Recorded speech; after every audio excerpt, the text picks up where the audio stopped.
Hi, I'm Megan. Welcome to today's live reading from Let It Be Love by N.D. Jackson, presented by Itsy Bitsy Book Bits. Join me for Chapter 1. It was the last night of her North American tour, and Kiki Ramirez was ready for some downtime. More than ready. She stood in the area off stage while her opening act, Sadie, finished the last notes of her final song, which would lead into Kiki's opening song, a pop rock anthem that had gone platinum the day the tour kicked off. So they'd scrambled to do last-minute changes to accommodate both songwriters. From there, the new opening act was born. Sadie's low, sexy electric guitar sounded, and Kiki placed one hand over her heart and the other over her belly. She willed her pesky nerves away, even though she experienced them before every performance. She'd eaten a couple slices of toast and an apple just to keep from losing her stomach before the show. Eyes closed, she took several deep breaths, and Sadie began her opening. The song is great, it really is, but you know what it needs? The crowd went wild and answered with enough energy to power the whole city. Key, key, key, key, key, key. Sadie nodded and cut a sideways glance toward the crowd like it was their little secret. Yeah, I think we need some Kiki for this song too. So ladies and gentlemen, give it up for my friend, sometimes writing partner, and the biggest damn pop star on the planet, Kiki Ramirez. Kiki smiled at how quickly Sadie had gotten comfortable on stage, no longer the wooden performer she was a year ago. Dressed in a pink jewel-encrusted hot pants and a black corset covered in diamonds, Kiki tried to look like hot stuff and stilettos no sane woman would willingly wear, and pasted on a smile as she strutted across the stage, the same way she'd done for months on end.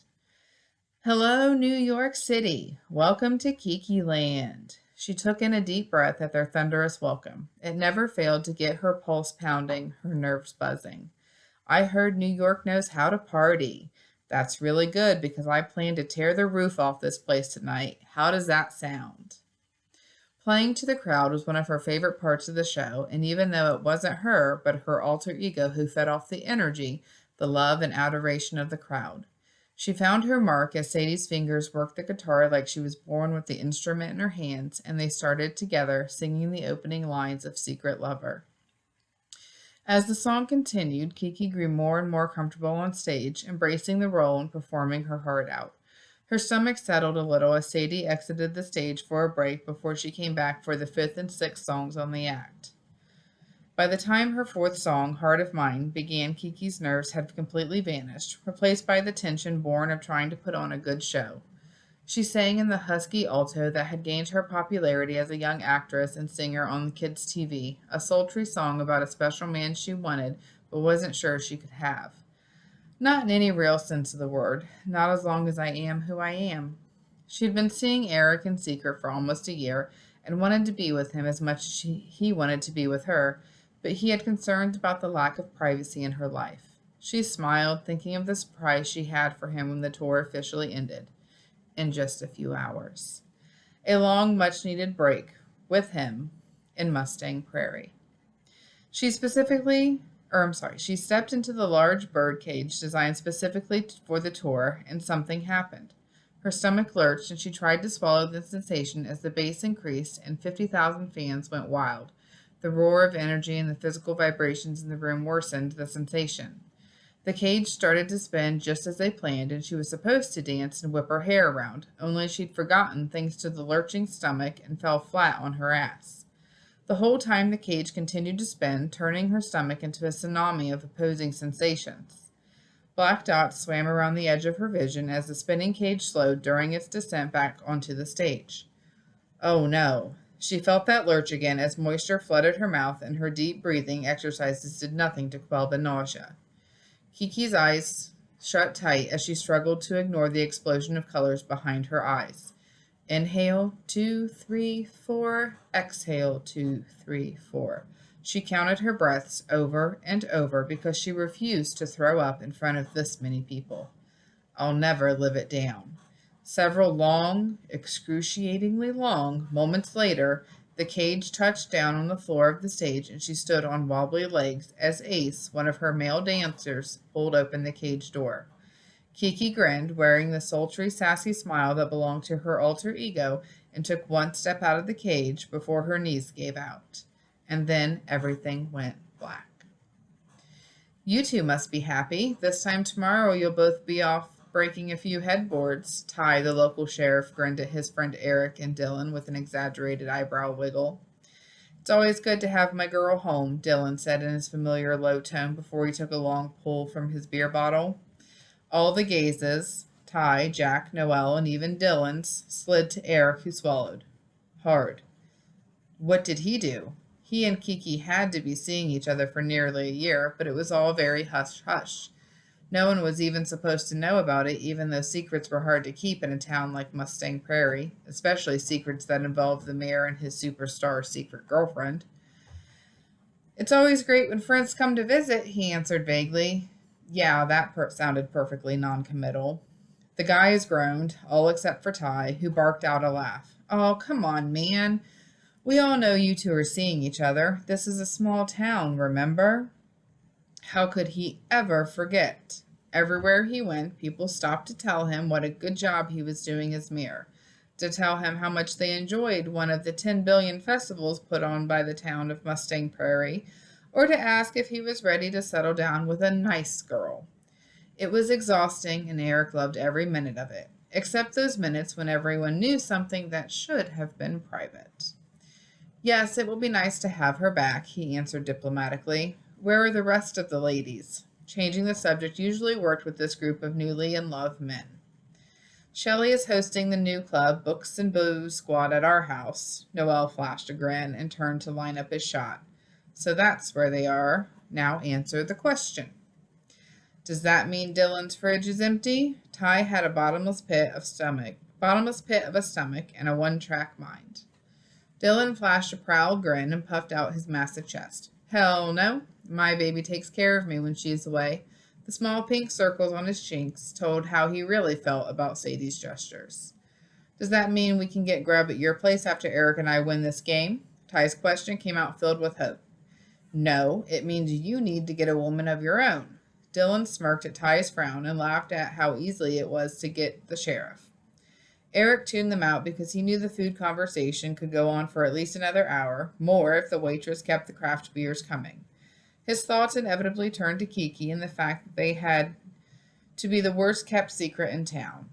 Eric hated feeling like a dirty little secret, like he wasn't good enough to go public with, but he also hated the idea of photographers following them everywhere, shouting out inappropriate questions just to get a rise out of them.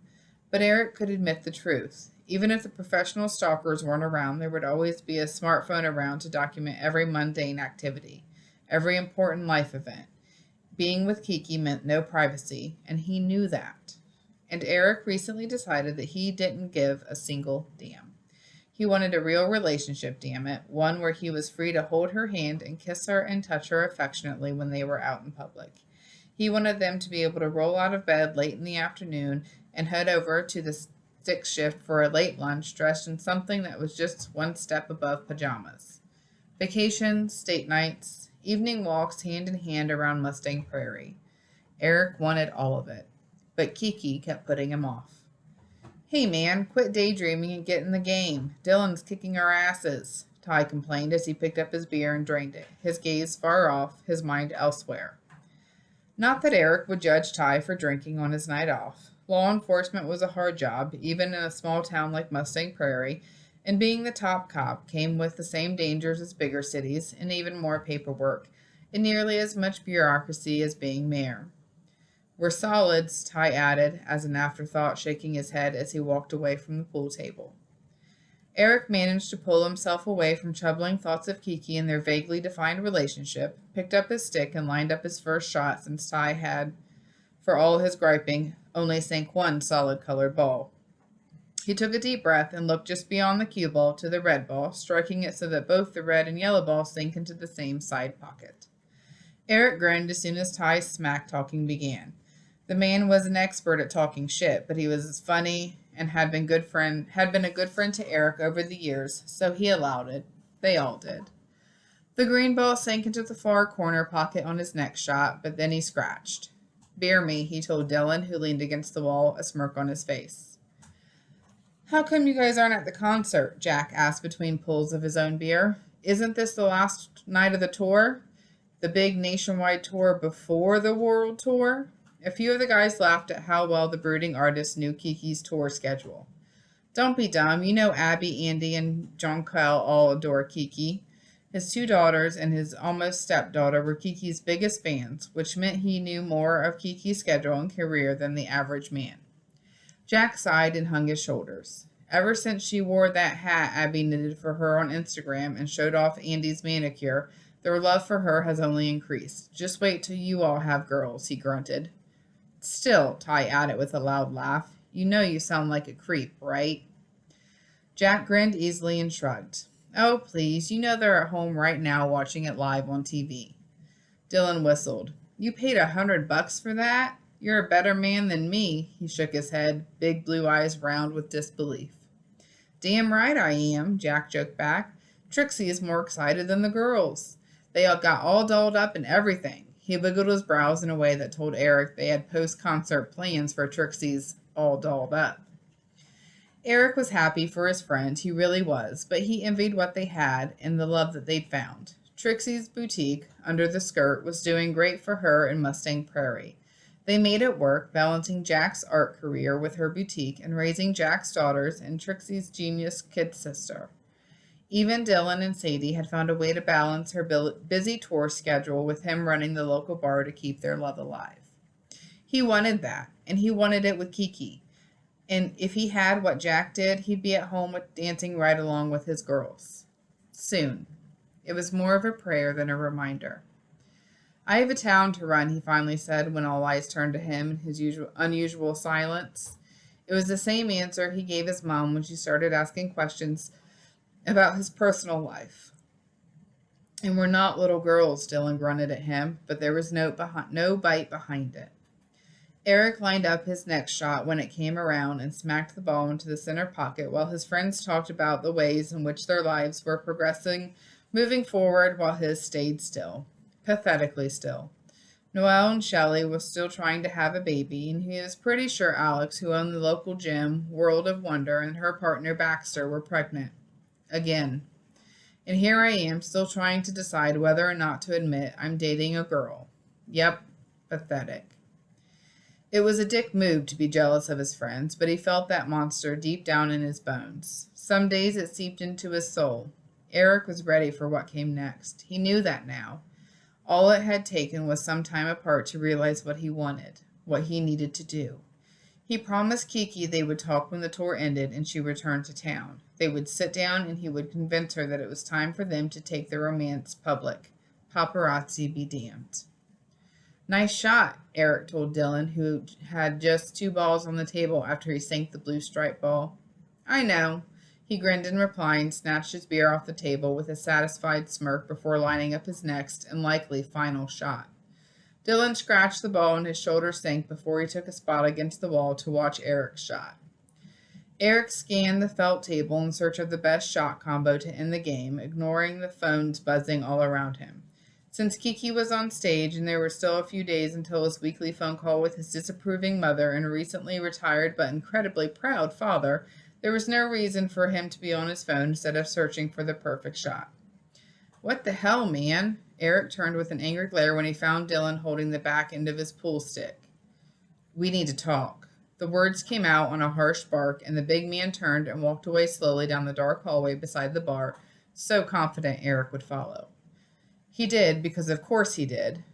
Worried I was about to win, Eric stepped into the office first, smiling, and ignoring the ugly decor and that awful green sofa Dylan refused to even talk about getting rid of. Memories, he'd said with a smile that told Eric exactly what kind of memories he meant, the first and only time he dared to ask about it. Dylan smirked at his friend and folded his arms across his chest. First of all, you wish. Second, this is serious. Sadie called to say that Kiki passed out on stage tonight. She's fine, but Sadie insisted you'd want to know that your friend is going to be all right. Eric nodded as his mind swirled with thoughts of what if and other worst-case scenarios of why Kiki passed out on stage in front of tens of thousands of people, possibly hundreds of thousands, maybe even millions. Where are they now? It wasn't the most pressing question, but it was the one that came out first, and Eric ran with it. He glanced down at his watch, noting the concert officially had another hour before it ended on the East Coast. He'd seen enough practices to know exactly where she was in the show when Dylan finally showed him the clip. Kiki didn't want to get on any aircraft, so they're driving back here after the concert. He froze. She's going to finish it out? Of course she was. Kiki was a professional and a true believer in the whole "the show must go on" mantra of Hollywood. Dylan shrugged, and a grin tugged at the corners of his mouth as he spoke. She gave the audience a choice: refund the tickets for a different date, or she would stay and sing minus the hoopla. He shook his head and took a swig of his beer. Sadie's words, not mine.